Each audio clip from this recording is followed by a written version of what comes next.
આવેલ મણિનગર ખાતે ઓમકારેશ્વર મહાદેવ મંદિરમાંથી અમાસ નિમિત્તે મહાદેવને સુવર્ણ શણગાર કરી અન્નકૂટ ધરાવવામાં આવ્યો। સોમવતી અમાસ ભગવાન શિવને સમર્પિત છે। જ્યોતિષ અનુસાર આ વર્ષે અમાસ પર ઘણા શુભ સંયોગ બની રહ્યા છે, માટે આ સોમવતી અમાસ ખૂબ ખાસ માનવામાં આવી રહી છે। આ દિવસે ધ્રુવ યોગ, ધૃતિ યોગ, સ્વાતિ નક્ષત્ર અને શિવવાસનાનો ખાસ યોગ બન્યો હતો। ત્યારે વડોદરા શહેર માંજલપુર વિસ્તારમાં આવેલ મણિનગર સોસાયટી ખાતે ઓમકારેશ્વર મહાદેવ મંદિરમાં સોમવતી અમાસ નિમિત્તે મહાદેવને સુવર્ણ શિંગાર કરવામાં આવ્યો હતો। સાથે મંદિરને ફૂલો અને લાઇટિંગથી સુશોભિત કરી દેવામાં આવ્યું હતું।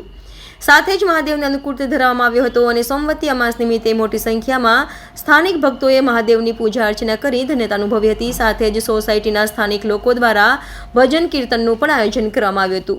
આજરોજ સોમવતી અમાસ હોવાથી માંજલપુર તુલસીધામ પાસે મણિનગર સોસાયટીમાં ઓમકારેશ્વર મહાદેવમાં આજરોજ માક્ષર સુદ સોમવતી અમાસના દિવસે 56 ભોગનું આયોજન કરેલ છે અને અહીં સર્વ ભક્તો અમે દર સોમવારે અને દરરોજ આટલી ભીડ હોય જ છે અને લોકો પણ એનો મહિમા સમજે છે।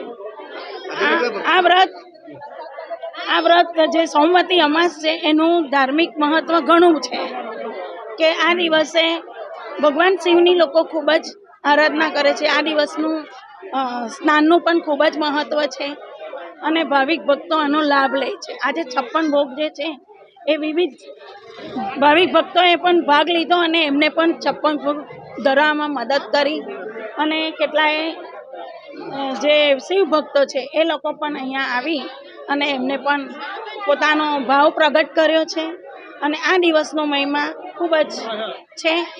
દરેકને શિવ તો ખૂબ જ ભોળા છે અને જલ્દીથી એ રીઝી જાય છે, એટલે મહાદેવ એટલે બહુ જ મોટા મહાન દેવ કહેવાય છે। એનાથી આજે શૃંગાર ખૂબ જ સુંદર હતો।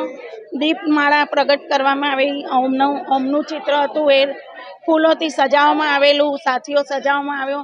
ભગવાન શિવને ખૂબ જ વસ્ત્ર અને અલંકારથી સજાવવામાં આવેલા અને એના દર્શન અનેરા છે।